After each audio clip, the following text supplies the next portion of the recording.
afternoon, Father. My name's Father Alan Fitzgerald, Director of the Augustinian Institute. We every year have a great pleasure of every semester, welcoming St. Augustine Fellow to campus and getting all the benefit of the expertise from other places. Dr. Brian Matz is from Montana, Helena, Montana, at Carroll College. He's been with us the whole semester, working on the influence of Augustine, especially in the 9th century. But today's a little bit different. He'll take us down a patristic path. Let me tell you a little bit about Brian. He's a professor of history of Christianity, distinguished faculty scholar in the year 2013 at that college. Has a 3-year special appointment for the Archbishop Raymond Hunthausen Professor of Peace and Justice chair. And his background is he has doctorates from living in Belgium in social ethics and from St. Louis University in early Christian studies. He's already got 4 books out there, 2 that he wrote himself and 2 that he edited with other people's works. Catholic patristic social thought and Catholic social thought, or patristic sources in Catholic social teaching. So that kind of sets him up for giving the lecture today, of being able to walk us into the way they dealt with wealth in antiquity, in the hopes that it will be not only an interesting conversation, but a chance to reflect on things as they are today. I don't like long introductions. I hope you're okay with my leaving it there. Brian is a wonderful scholar who's come here, lived just off campus in a house provided by the university with his wife and 4 children. So he's doing like all of us are doing, somehow balancing many things in the process of doing lots of good research. Brian, would you like to begin? Sure.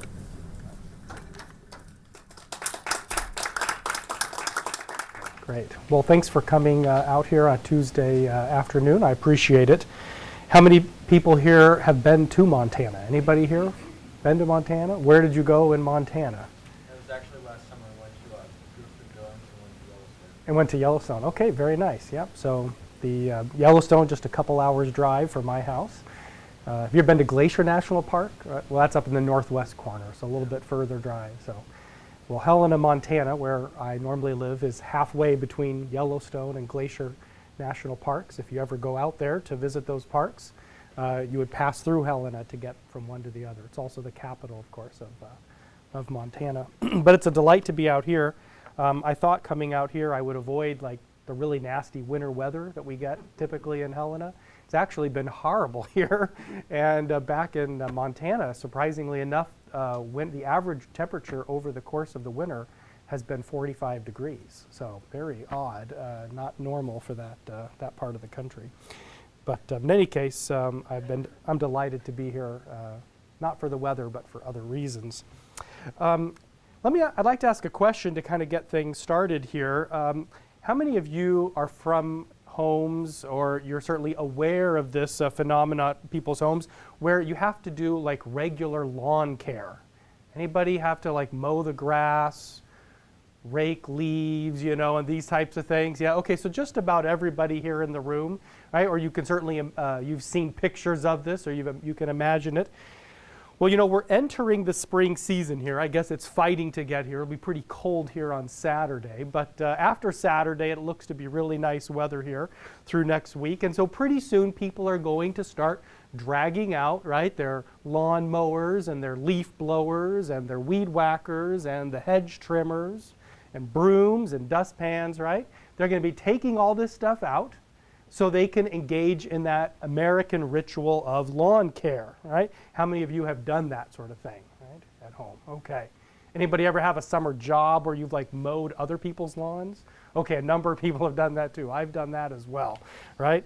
And it's pretty crazy. Well, have you ever thought, just thinking about like an individual home, right? Maybe where your parents live, right? The home you grew up in, and having to care for the lawn there. Have you ever thought that it's kind of strange that once a week, right, you take all of those tools out to engage in this, as I say, ritual of lawn care, right? So there's 168 hours in a week, and for 1 or 2 of them, right, we take all those tools out, use them, and then put them back. So for 166 of the 168 hours in a week, the things just sit there taking up space, right? So I've thought on more than one occasion, why don't my neighbors and I get together, right? Maybe you could imagine doing this with some of the neighbors where you're from, right? And let's all agree to buy one lawnmower, one hedge trimmer, one leaf blower, all of those tools, right? And then we can store them in like a common shed, right? And then instead of the tools being used just once a week, right, for like 1 hour of the entire week, that they get used multiple times, multiple hours, and the purpose for which they were built to be used to care for a lawn actually finds multiple opportunities, right? Not just on my lawn, they can be used on multiple people's lawns. Have you ever thought about this problem? You go out on Saturdays and you're taking out the lawnmower and you see the neighbors are doing it, the next neighbors down are doing it, and haven't you ever wondered that? I've thought of this a number of times. I actually thought of it to the point where I wrote an article for our local Helena paper about this. And I wrote an article asking that my neighbors would consider jointly buying all these tools with me. Well, my neighbor across the street had just bought a riding lawnmower, and I really wanted to use that. So I was putting this out there through the local paper and to see what my neighbors would think about me and about this proposal I have that we sort of jointly buy all these tools, right? Needless to say, my neighbors did not find it very amusing. They were not interested at all in sharing their riding lawnmowers or their hedge trimmers and leaf blowers and all of that. And so I was left to continue to own and maintain all of these things myself. And it just seems so crazy, right? Because they just take up space in the garage or in a storage shed for, as I say, 166 out of 168 hours in a week. Have any of you brought a car here to campus? Okay, so a few people have a car. Or have you ever borrowed a friend's car that they have one on campus? A few more hands, right? I mean, you can imagine, right? Somebody has a car here on campus, they park it in a parking lot, and what does it do? It sits there for more hours of the day than it's being used, right? Wouldn't it be great if, when they weren't using it, they just like hung the keys in an open space, and anybody who needs the car could just go up and get the keys and borrow the car? Wouldn't that be great? Would you think so? No? You wouldn't do that with your car? Why not?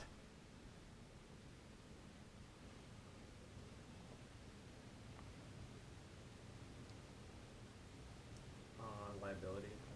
Liability? Yeah.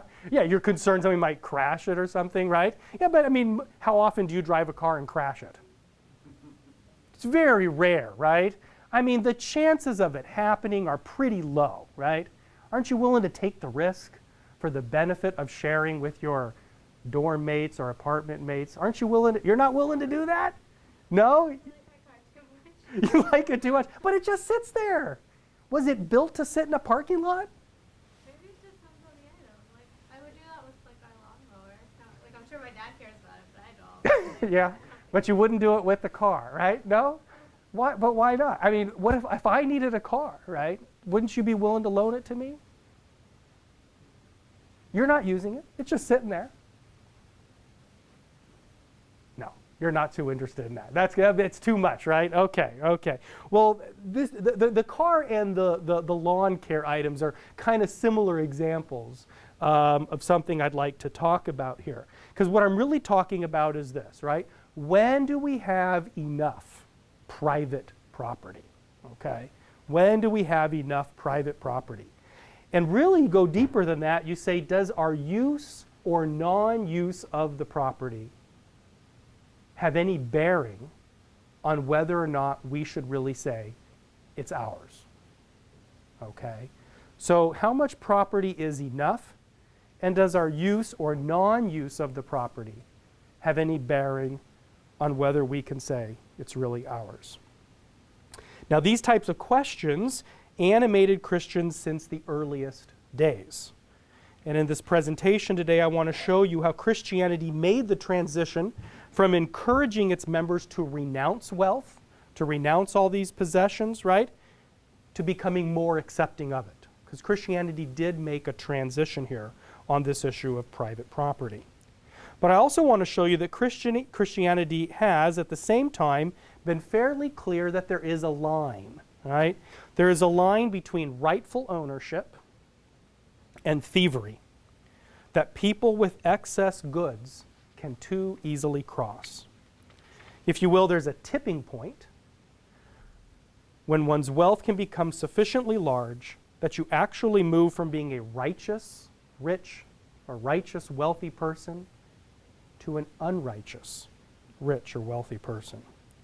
And when people hoard their superfluous private property, they do become thieves. So in order to understand why Christianity was interested in this question of private property in the first place, it'd be helpful to know that Roman society was also interested in these questions at the same time. Okay? Now, I don't have time to go through a litany of these examples, but I just want to tell you about two of them. The first is a text written by a guy named Xenophon called The Education of Cyrus. Now, it's a provocative but ahistorical account of the life of this Persian ruler, Cyrus, who had lived a couple centuries before the time of Xenophon himself. And in book 1 of this text, the young Cyrus is offered an opportunity to live with his grandfather in Media. And when prompted by his mother to say, hey, why don't you come back home to Persia? You don't need to live with grandpa anymore, right? Cyrus replies that he has already learned everything there is to know in Persia, but living with his grandfather in Media will teach him some new things. Okay? And then he relates an account that I have here on the screen of something that he learned while living in Persia about justice.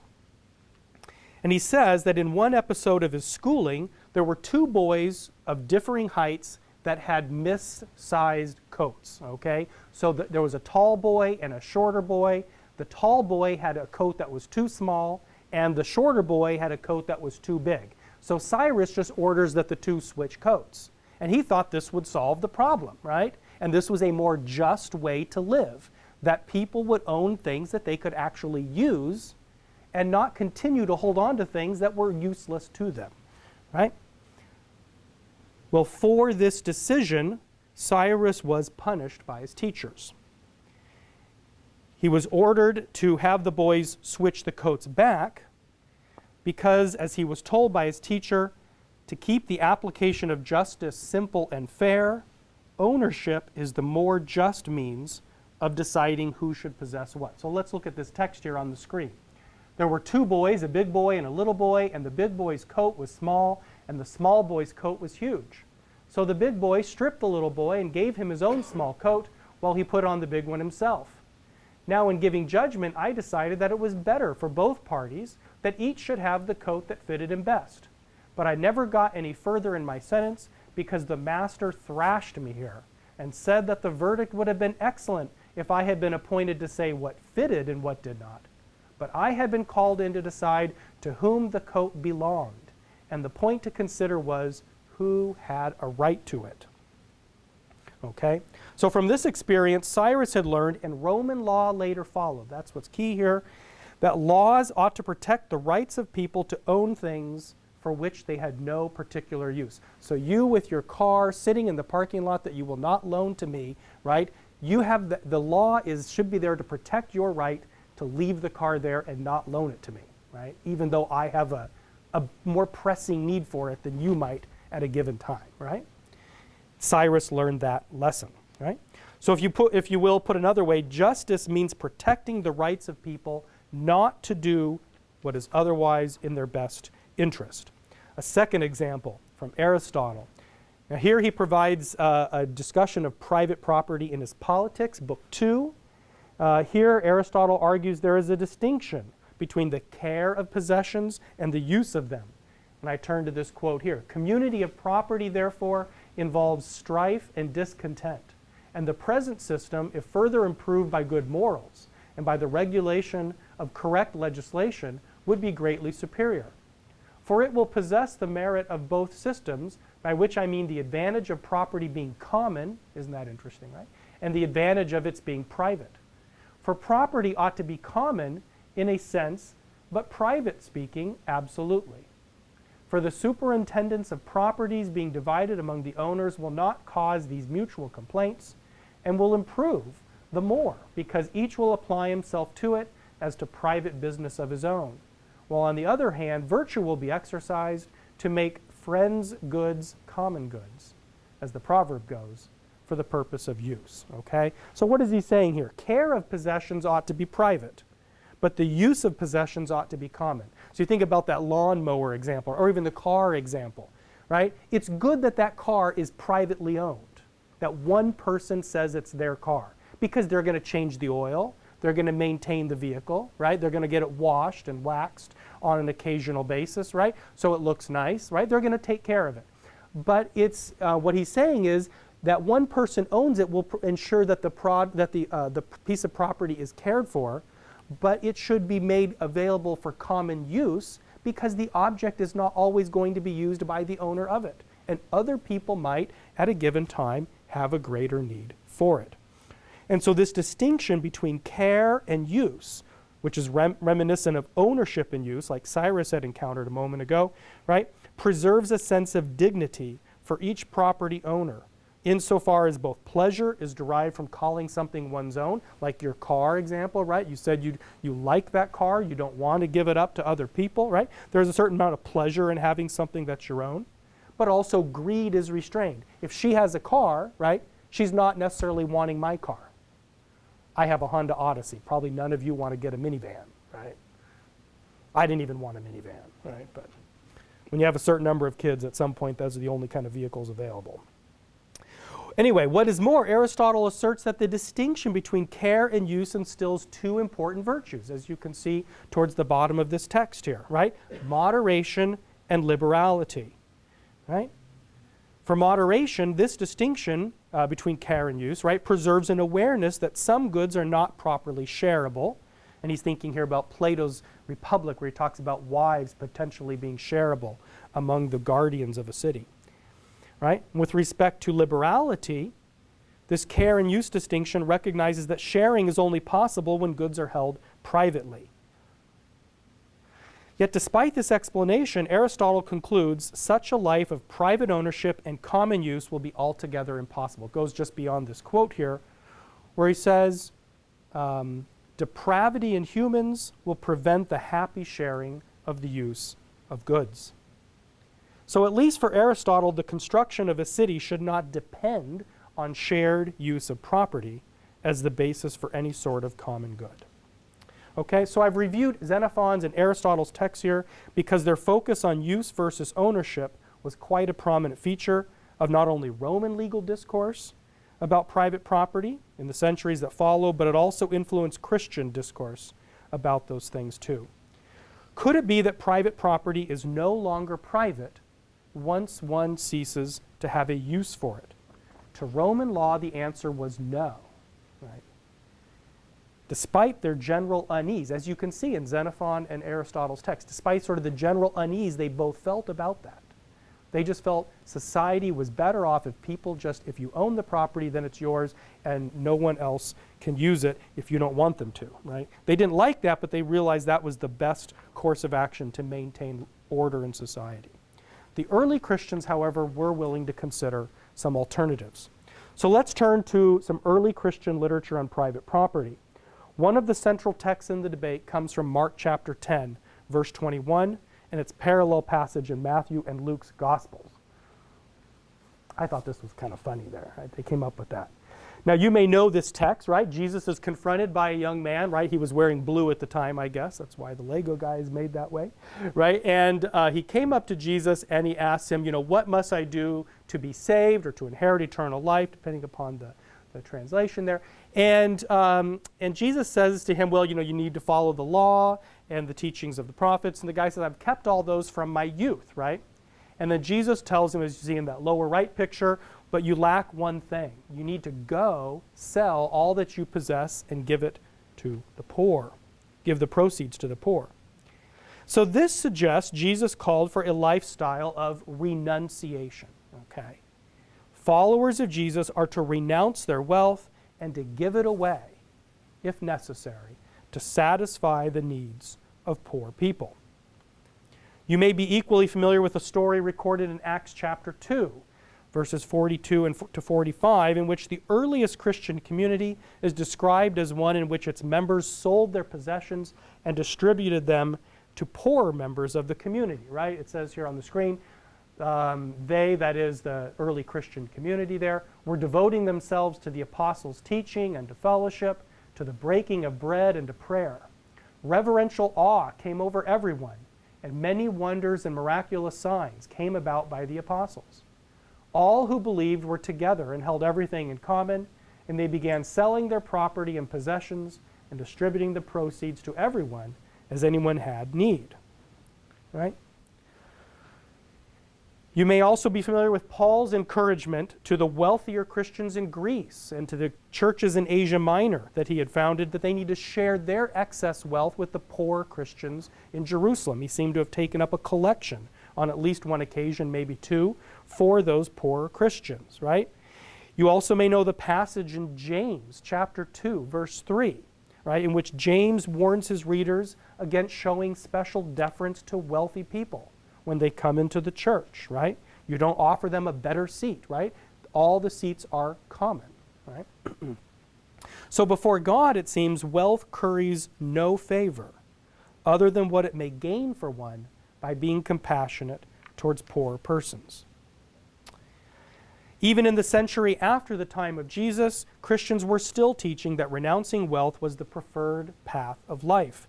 An early second century text, the Epistle of Barnabas, in section 19 of that text, exhorts its readers, quote, "Treat as common all things with your neighbor, and do not say things are one's own. For if you are sharers in incorruptible things, how much more ought you to be sharers in corruptible things?" We find the same point made in the Didache, a late first or early second century document. Arguably, for the writers of Barnabas and the Didache text, right, like the passage in Mark's Gospel and in Acts, right, the dream of a community that continued to share its goods with those who had needs had not died, right? They were hoping that that was still the case, even a century on. So in sum, at this point, right, the earliest documents of Christianity on the subject of private property suggest there is a preference for living more simply than we otherwise are inclined to do. They suggest that those with too much private property have unwittingly allowed that property to hinder their relationship with God. However, that renunciation view would not last long.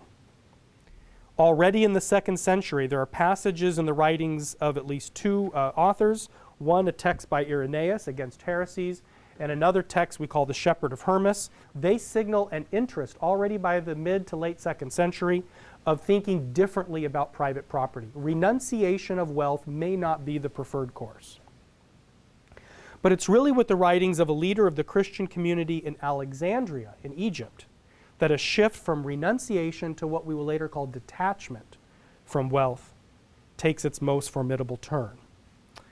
Clement of Alexandria, a bishop in that city during the 3rd century, wrote a sermon titled, "Who is the Rich Man That Shall Be Saved?"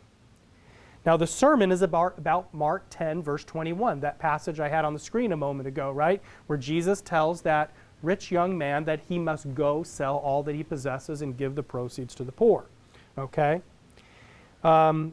Clement asks this question in a sermon. He reads that text and he asks this question.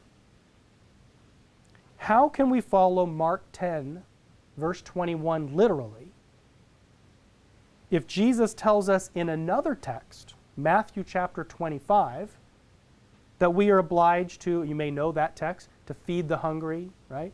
Clothe the naked, house the homeless, right? And visit those who are in prison. So if you interpret Scripture literally, right, according to Clement, you would be following Mark 10 or Mark 25, but you would not be able to follow both. That is to say, if you do what Jesus says in Mark 10, literally, to go sell all that you possess and give it to the poor, right? Then you will have nothing left.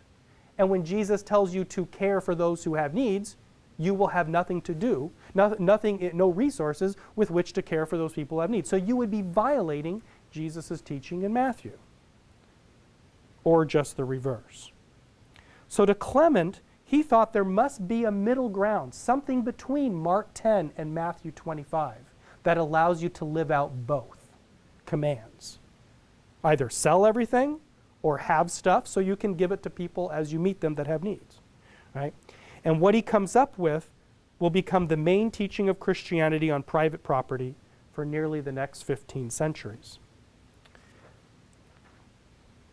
This is a short excerpt. This is actually a long sermon, but here's a short little excerpt from the middle of it. How could one give food to the hungry and drink to the thirsty, clothe the naked and shelter the houseless, if each man first divested himself of all wealth? Riches then, which benefit also our neighbors, are not to be thrown away, for they are possessions, inasmuch as they are possessed, and goods, inasmuch as they are useful, and look at this, provided by God, right, for the use of human persons. And they lie to our hand and are put under our power as material and instruments which are for good use, right, to those who know the instrument. If you use it skillfully, it is skillful. If you are deficient in skill, it is affected by your want of skill. But notice this last phrase, right? These objects themselves being itself destitute of blame. All right. So Clement argues a person may freely possess what he or she needs, or you can possess what's useful to you, but all that is superfluous, right, must be given to the poor. So a sufficient level of property is that which allows one to be hospitable. And beyond that, everything else is superfluous. Now actually you probably find this interesting. Later in the text, Clement will go on to list items that he's seen in people's homes and in people's possession that he thinks are beyond what is needed or useful. He lists, for example, makeup, jewelry, silver dishware, right? And any of the decorous goods that you find in people's homes, right? Some of you may come from homes where you have this issue too. When my wife and I got married, right, a number of years back, we got 2 sets of dishes as like wedding presents, right? We got everyday dishes, and we got this like formal china dishes. Anybody have those in your home, right? You have everyday dishes. Maybe your parents have china as well, right? So these like formal dishes, and my wife and we have a whole it fills up a whole cabinet of all of these fancy china dishes that we drag out of the cabinet like twice a year, right? 3 times a year, maybe at most, right? And that's what Clement's talking about. Why do you have that? There's people with no dishes. Why don't you give your extra set of dishes away, right? I mean, because it's superfluous to you. Right? But that he thinks makeup and jewelry and other things are also superfluous probably would rub some people the wrong way. In any case, one of Clement's early successors as bishop in Alexandria was a guy named Peter, so Peter of Alexandria, and he took Clement's argument one step further. And he said in his sermon on riches that God makes a separation. See, Clement didn't say this, but Peter will say this. God makes a separation between the righteous rich and the unrighteous rich, or what he calls the merciless rich person. The righteous rich person gives little thought to his wealth and shares it liberally with the poor. The merciless, unrighteous rich person is consumed with the thoughts of wealth and despises the needs of the poor. So Peter's solution to the problem of too much wealth is to encourage the rich to give alms, right? Just give it away. Peter encourages, in fact, the merciless rich person to give thought to the afterlife and to the negative consequences, aka eternal damnation, torment, or whatever, right? That are due to come for having dismissed the plight of the poor. Even further, Peter reminds the merciless rich person that no one can know the hour of their death. It's far better to give alms now, while you can still save your soul, than to delay even one day. And then Peter goes on to list the excuses he's heard rich people say that cause them not to want to give their wealth away, right? He says people give the excuse of, oh, I have an upcoming tax bill. I've got to save for that. Or I have to save for the needs of my children, their future education expenses. He even mentions that, right? Talk about a guy who lived, 17 centuries ago. He's talking about saving for their children's future tuition needs, right? And he says that's all useless talk, right? Why? Because he says if you are concerned for these things, you are concerned for the things of the earth and not for heavenly things. To Peter's mind, the distribution of alms to the poor is the starting point for those with relatively greater financial means who wish to ensure their wealth is not a hindrance to their relationship with God. Okay? Now, by the mid-4th century, this position, what we call detachment from wealth, is pretty well set. One of the most prominent Greek homilists of that period was Basil of Caesarea. In a treatise on the Christian life, his Shorter Rules, question number 92, Basil affirmed that property cannot in itself be bad, lest it be not a creation of God, which you see right out of Clement here, right? Detachment from this, if you will, morally neutral property is the subject of at least 3 of his sermons. In Homily 7, Basil builds an argument for detachment from the premise that property is, by definition, temporary, right? And we are temporary on this earth, so we don't enjoy it for very long, right? In Homily 8, Basil suggested what is often enough is far less than most people presume, right? So you think you need a whole list of things, say for your dorm room or apartment or whatever, right? And Basil and Clement and others would come to say, do you really need all of these things, or are they merely wants, right? And how honest with yourself are you really being? Finally, in his Homily 21, Basil likened the love for possessions to drunkenness and to gluttony. When a drunk person sobers, or when a gluttonous person's belly no longer distends, right? Sanity finally returns to your mind. And perhaps you've had one of these experiences where you really begin to loathe yourself for having engaged in the activities that you did, say, the night before, right? Or having indulged in excess. He even talks about people who go on buying sprees at the stores. And he says, you get home, you have all of this stuff you've bought, then you go, why did I buy all that, right? He says you loathe yourself for having spent all this money on things you really don't need, or in fact really even want. Okay?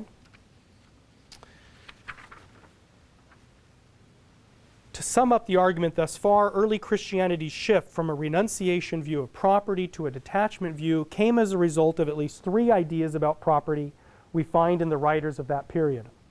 First, private property is temporary. Second, corresponding to that, God will one day require of those with property and wealth an account of how they managed it for the benefit of the needy. And third, all of creation was intended by God to be for the benefit of all. No one should claim, in fact, to own the land or air or water, all these sort of natural resources, because these are gifts of God to be used for everyone's benefit. So combined, right, these features of early Christian teaching reveal a deeper concern with the cultivation of virtue. The willingness to forego superfluous property for the benefit of the poor reveals one's awareness of the fragility of this life. It further reveals one's trust in God to provide for every need. Consequently, such a Christian will cultivate temperance and moderation. These are the things that that harken back to Aristotle's language, right? Not merely in the acquisition of property, but in every sphere of life in which one is prone to excess. Okay, I want to shift gears here now and kind of zoom ahead in time and talk about some more contemporary things, okay? What would be the implications of this virtue of detachment from property in our modern day? See, exhortation to virtue is all well and good. It would be great if everyone in society would agree, yes, we should all embrace the virtue of temperance, and that will naturally lead us to detachment from wealth, right? But we live in a world that is instead interested in rights language, right? not virtue language. The ownership of goods is seen as a right upon legal acquisition of goods. Right? That's why we have the examples about the car, right? Have the kind of a difficult issue for most people, right? And about sharing the lawn tools, right? Those kind of examples, they're difficult to do. They're difficult to conceive of how that would be possible because we don't live in that world of a virtue of temperance and a virtue of detachment, right? How that flows into detachment. We think in terms of rights, right? We have a right to something because we've legally or rightfully purchased it.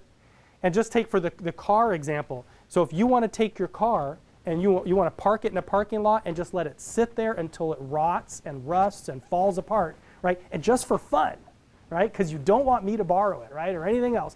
That's okay, right? You have the right to do that in our culture, right? At the Helena Airport, for example, there is a truck that has been parked there for 4 years, right?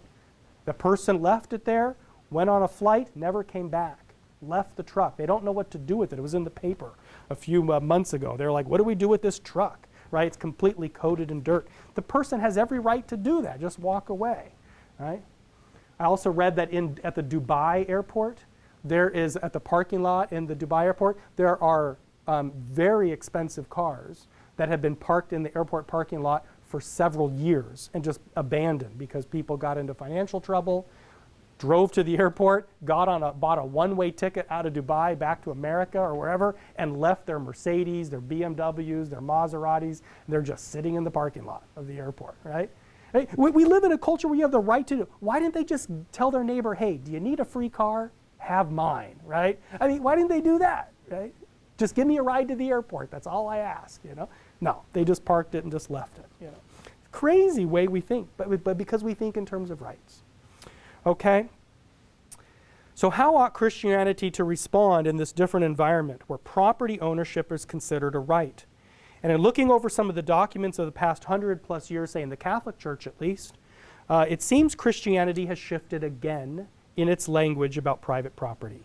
So what began as a religion talking about renunciation, which shifted and for a long time spoke about detachment from wealth, it seems now the language is about in absolute right to private property.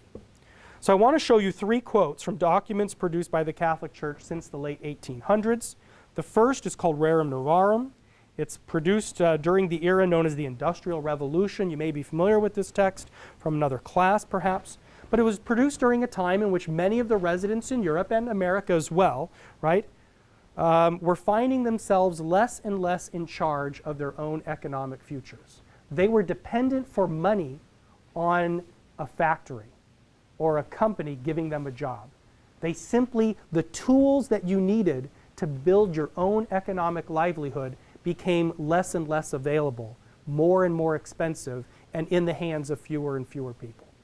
So the Pope at the time, Leo XIII, decided to write an encyclical talking about this problem that many people in the world were facing with industrialization, that jobs were being, the economic livelihood was taken out of the hands of individual people and it was put in the hands of a very small few, and they would give that back in the form of jobs, temporary jobs sometimes, to workers, right?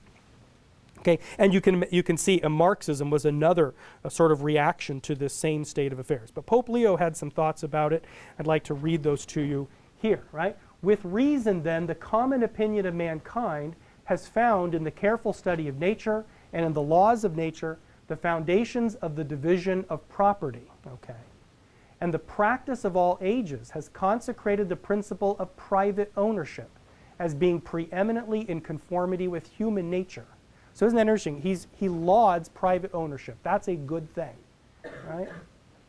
And as conducing in the most unmistakable manner to the peace and tranquility of human existence. So the ownership of property is a good thing for the common good.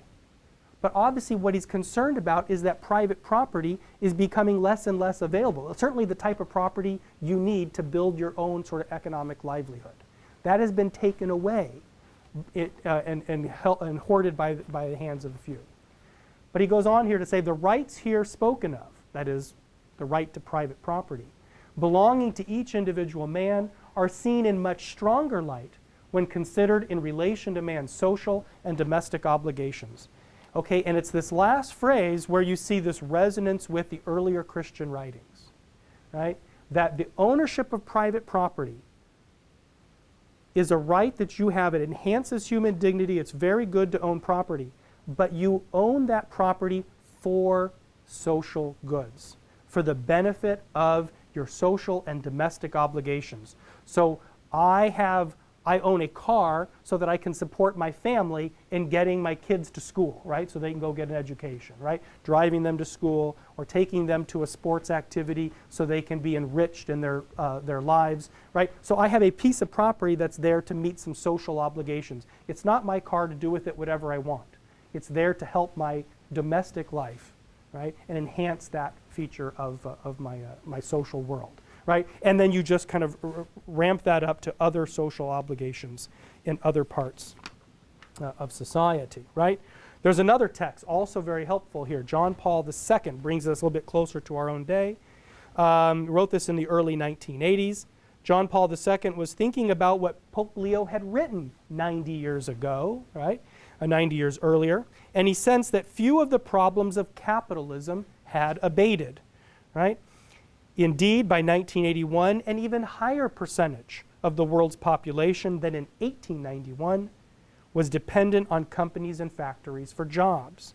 The tools and wealth and opportunity required to make a living for oneself were even more in the hands of a wealthy few.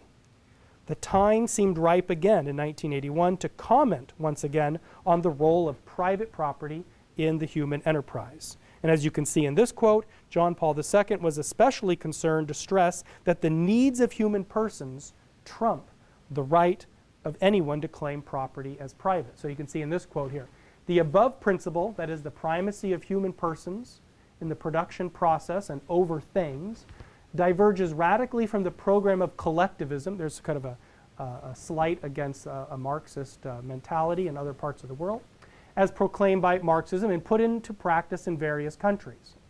At the same time, it differs from the program of capitalism practiced by liberalism and by the political systems inspired by it.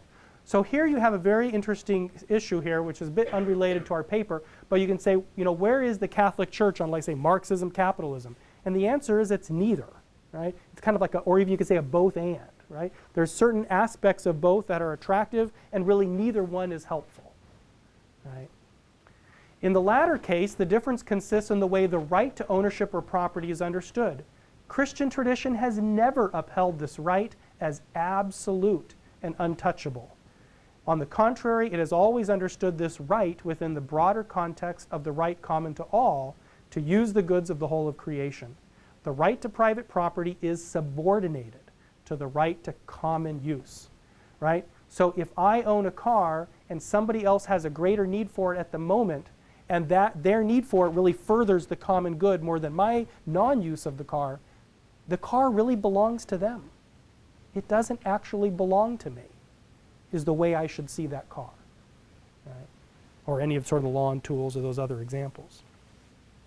And notice again here, like in the previous text, the word right shows up several times, right? You see how they've switched language here, not detachment, but it's talking about rights. Last example here, and then we'll close. This third and final quote I want to show you comes from a document nearer to our own day, the Church's Compendium of Social Doctrine from 2005. The document interprets for the 21st century the implications of all sort of the earlier teaching. That's why it's a compendium, sort of a collection of many earlier writings in the Catholic Church. Okay? What this document does is it stresses the Catholic Church's position on the inabsolute right to private property. Okay? If you ever think, let me read the text here and just make a comment here. By means of work and making use of the gift of intelligence, people are able to exercise dominion over the earth and make it a fitting home. This is the origin of individual property. Private property and other forms of private ownership of goods assure a person a highly necessary sphere for the exercise of his personal and family autonomy and ought to be considered as an extension of human freedom. Right? private property as an extension of freedom. We've seen that theme before, right? Christian tradition has never recognized the right to private property as absolute and untouchable. Private property, in fact, regardless of the concrete forms of the regulations and juridical norms relative to it, is in its essence only an instrument for respecting the principle of the universal destination of goods. In the final analysis, therefore, it is not an end but a means. Okay? So what do we have here and in these other quotes, right? We find this shift in thinking about property as a good thing that helps individuals express their dignity, but it's there to be subordinated to the common good. And because private property is to be subordinated to the needs of others who might have a greater claim on it than ourselves at a given time, right? What the Catholic Church teaches is there is an inabsolute right to private property, okay? So the language about private property being something over which we do not have an absolute right to do with as we please returns us to where the paper started. The Christian tradition, like the Greco-Roman traditions in which it emerged, recognizes there is a tipping point in every person's life in regards to private property. You have a natural right to possess what you need. What you are not using, right, you obviously do not need. Obviously, there are some goods that you are not using now, right, but you can imagine you'll be using them in just a little bit, right, in the near future. But for the Christian tradition, we cross the line into thievery the moment we claim too many things are private and we avoid sharing them with others because we have too many perceived future needs. Okay. This mentality reveals a deficit in our cultivation of the virtue of temperance, and it reveals our lack of trust in God to provide for our future needs. And that's why Jesus' earliest followers understood renunciation of all property as really the best way. But since that's not feasible for most people, detachment came in as an alternative. But because we live in a day where detachment language and virtue language does not hold the greatest currency, but rights language does, the Christian church in our own day speaks instead about rights and talks about property as being an inabsolute right. But since we are here at a lecture in honor of Augustine, I close with a quotation from him in which he considers when a wealthy person becomes a thief. This is in his exposition of Psalm 147. He says, Scripture exhorts us to engage in works of mercy and to grow increasingly generous in giving away whatever we have to spare. If we hold on to only what we need, we shall find there are many superfluous things in our possession. Although if we seek worthless trifles, we shall never have enough. So seek only what you need, and you will see how few things that is. The superfluity of the rich is necessary to the poor. If you hold on to superfluous items, then you are keeping what belongs to someone else. Okay, thank you very much.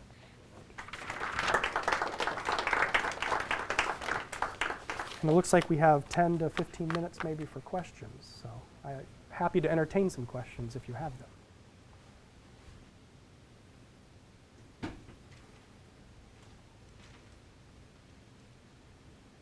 Yes. Would you say the notion of private property in the Catholic Church is derived from, say, the natural law that Aquinas talks about? Mm-hmm. Yeah, so that would just, I think you see that here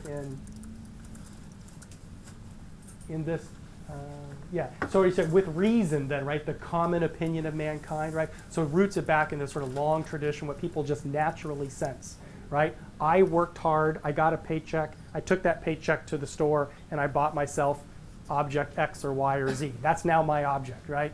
It's just natural for people to recognize private property is somehow the result of their labor, right? And that would be, yes. Does that make sense? Yes. Yeah. Yes. Comment a little bit on how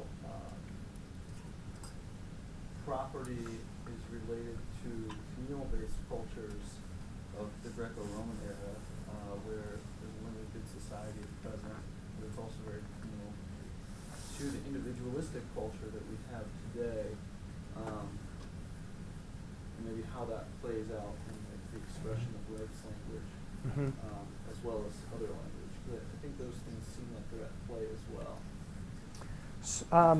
So maybe I should just ask for a little clarification. So when you, so you're assuming that in the Greco-Roman times it was more of a communal-based society as far as the sharing of goods. Yeah, I mean, it was also, it was a limited goods society. Yes. And what wealth was, Mhm. from my understanding, is wealth was created when you were able to gain something over the community around you. And so in a lot of ways, it was taken from your neighbor. Mhm. Wealth today, we don't have that same connotation of actually taking from our neighbor because our neighbor is halfway around the world. Right. Um, But we are, well, yeah, I mean, it's not a zero-sum game in that there's a Sure. certain amount of production of goods that, and productive capacity can increase, right? But there is a sense, right, where we don't, just because the person lives halfway across the world, we're still dependent on them to produce goods for us because we want them at a certain price, right, at a cheaper price. Yeah, I don't know what that does as far as drawing connections back to the Greco-Roman world, but you have an incredible scarcity of resources, and you have an incredible scarcity of the means to acquire resources. So you have, I mean, the stratification of society.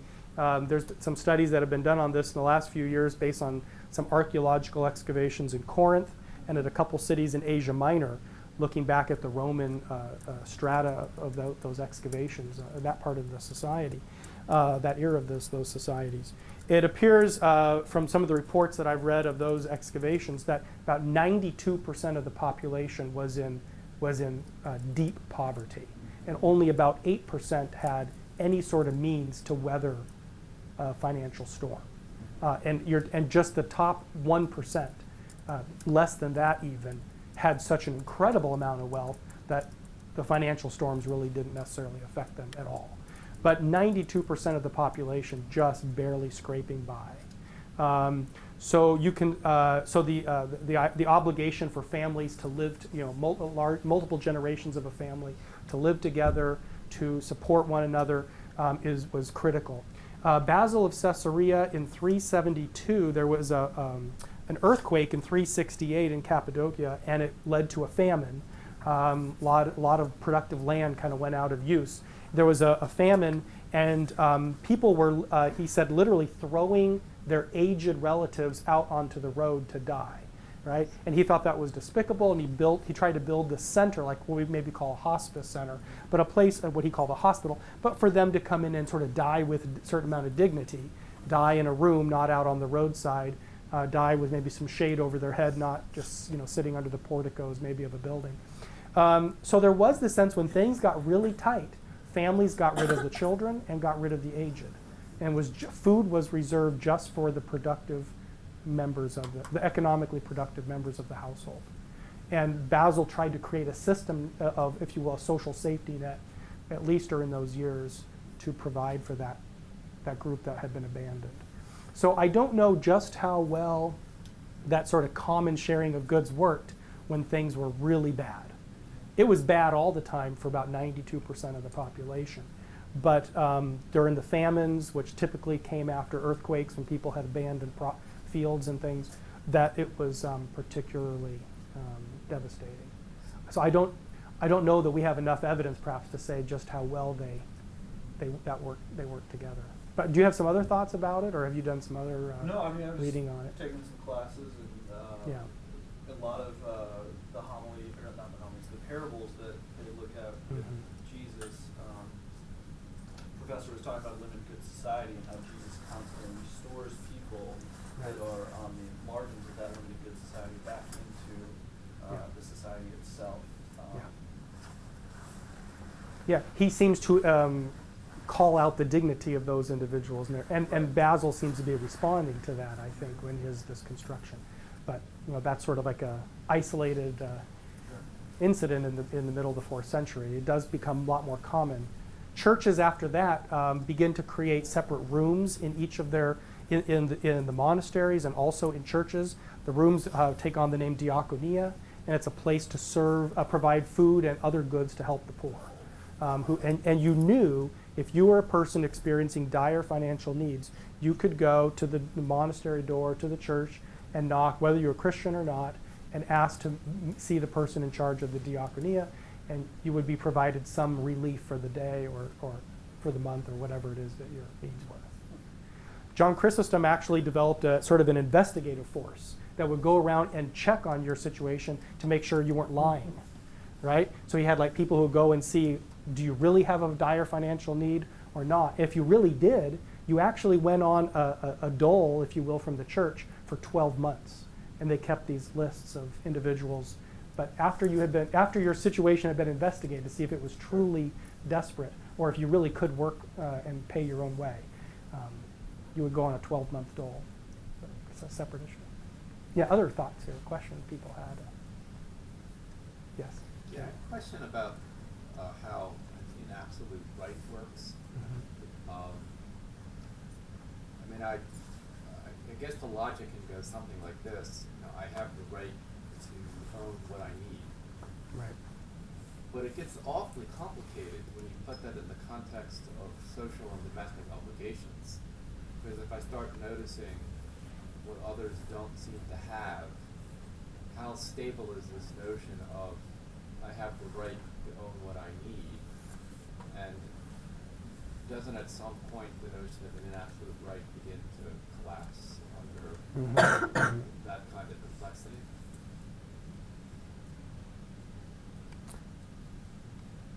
Maybe. I guess it depends on your definition of what you need, right? So with 6 people in my family, I need a vehicle that can transport 6 people. That takes away about 4/5 of all classes of vehicles available for sale in the United States. It costs more money to buy, say, a minivan or a Suburban or something. So I mean, I'm having to people say, oh, why didn't you spend all that money on that vehicle? Why didn't you give some of it to the poor or something, right? Say, but if I don't buy that very vehicle, right, I'm actually not providing for the immediate needs of my social group. The immediate social group is my family. I mean, that's just a kind of a silly example, but there is a point when I have to say, well, what other things do I really need, or what are? Does that make sense? I think that's where I would go with it. But do you think it would go a different way? No, I don't have a worked out view on this. It just strikes me that the judgment about what it is that I truly need. So, like for example, I think one of my neighbors modeled this well for me. My lawnmower, go back to the lawnmower example, my lawnmower died in the middle of cutting my lawn one day, right? Just ceased to work, couldn't get a thing started, whatever. And my neighbor heard that I was having trouble, came over, and said, why don't you I have an extra lawnmower. And believe it or not, they had an extra one. And they said, just have it, right? Use it for as long as you need it till you get yourself another one. And if you never get yourself another one, I don't care. Just have my extra one. That's an elderly Christian couple, long-standing sort of commitment to things like this. So I think that very much grew out of but they looked around and said, there's somebody who has a greater need for this object than we do, right? For them, it was a backup to their other mower. I thought that was, they saw that although it was their private property, there was a social need that their private ownership was subordinated to. And the social need was their neighbor that had a greater need for it than they did at that very moment. Wouldn't it have been better if they had sold that lawnmower? I mean, you can afford a lawnmower. Sold it and gave it to people who are that 92%, the equivalent of that 92% around the world. Yeah. I mean, this is it's very vexing because first of all, what is a need and what is a want is culturally determined, and it's a very ambiguous concept. But even more important than that, we're talking about not errors of commission, things that we do, but it's things that we fail to do. Mm-hmm. And it isn't just we fail to do. You said this is a Christian act, and I believe it is a Christian act. I think it was a gift, it was a kindness. Mm-hmm. But of all the kindnesses they could have done, right, which kindness would be appropriate? Mm-hmm. And to even make it more complicated, is it sinful? Is it a sinful act to not care for those people when they clearly have resources above what is absolute need in order to survive? Yeah. I think that's I have no answers to any of those. No, but that's exactly, I think, what this sort of language in these texts is prompting us to ask, right? Because it does get pretty personal because there's a lot of things in our possession, right? Yes. Our dorm rooms, our apartments, our homes, whatever. We have lots of things in there that we use very occasionally. And could it be more productively used by others, right? Well, that's why I think it was one of the texts I was looking at, mentioning earlier. that when you engage in this sort of introspection, you begin to realize that you actually need a lot less than you think you do and than what you currently have. Yes, sir. Art. Sort of feel the imbalance, the a lack of an appreciation of what is common, and the communal destination of all that God has created. We don't own it, anything. We use it, we administer it, but when we don't feel that we're a community, and I don't see your need because you're 2,000 miles away, then I work on the system of rights. I have a right, an obligation as well, but it stems from my rights. My experience in Peru is that the common property, which annually the community divides up according to the needs, a woman becomes a widow, and she needs more property to be able to raise her children. Because there's a community there, nobody's going to die of hunger unless everybody dies of hunger.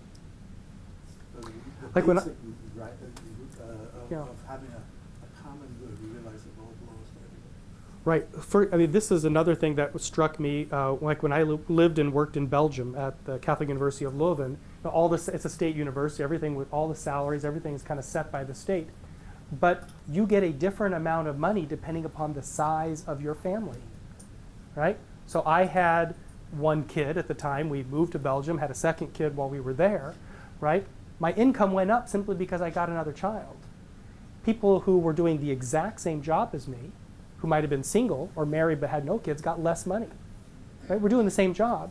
So when I moved to Carroll College, right, I said, hey, wouldn't that be interesting if we paid people on the basis of need, not on the basis of just doing a job? Well, I might as well have just, I was going to start a riot, How dare you think about not paying me what, the same rate that person doing the same job is also getting paid, right? I said, but maybe somebody has a greater need for more of those resources than you do, right? Well, that's just, we don't think that way. It's a completely different mentality.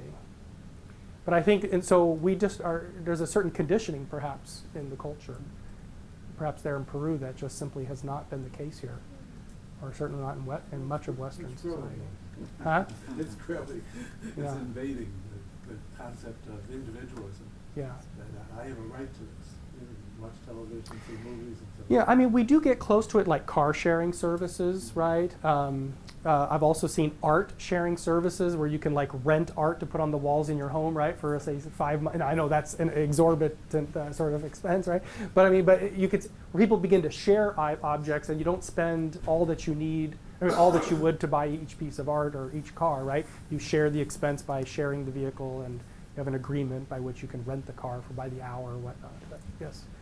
We have time maybe for one or two more questions, but Father Allen, yes. So trying to take a bit of a lesson from the mere fact that history has changed in the way it perceives the use of wealth. It almost appears as though the issue isn't the having or the not having, so much as it is the relationship of human beings one to another. And that there will always be some who have more and always be some who have less. And it almost feels futile to come up with general principles. Of course, I'm not going to agree with myself when I say that, but because we have to have some kind of principle to work on it. But this, in absolute right, instead of being a principle by which we act, it ends up seeming to be a boundary against which we should not, a boundary we should not cross. Is that? So just because they use the language of right, that's what suggests that to you? In the sense that since we're always going to struggle with it, Right. we end up setting limits rather than proposing specific actions. We talk about ideals rather than being able to say exactly how that's going to work out. And so the 2 pennies of the widow versus the many gifts of the rich ends up being a way of trying to work out one's own salvation, one's own sense of what the worth of things really ought to be. But we don't come up with things that are for all ages always the same, because every culture and age has to deal with it in its own way. But this is why, I mean, I find attractive the virtue of, I mean, this language of detachment from wealth, because it cultivates this, it aims at cultivating this virtue, right, of temperance, right, and liberality and moderation, like Aristotle talks about. I think that seems a bit more transcendent than this in absolute right language. But that's all that really works in our culture. I mean, so I can see they're responding to the culture. Maybe, unless I misunderstand the question too, but I think I get what you're going at. But yeah, there's this, it's like a lamentable sort of response. That's what we have to do. Okay, but thank you very much for coming. I'm happy to entertain if you have other comments after, privately. But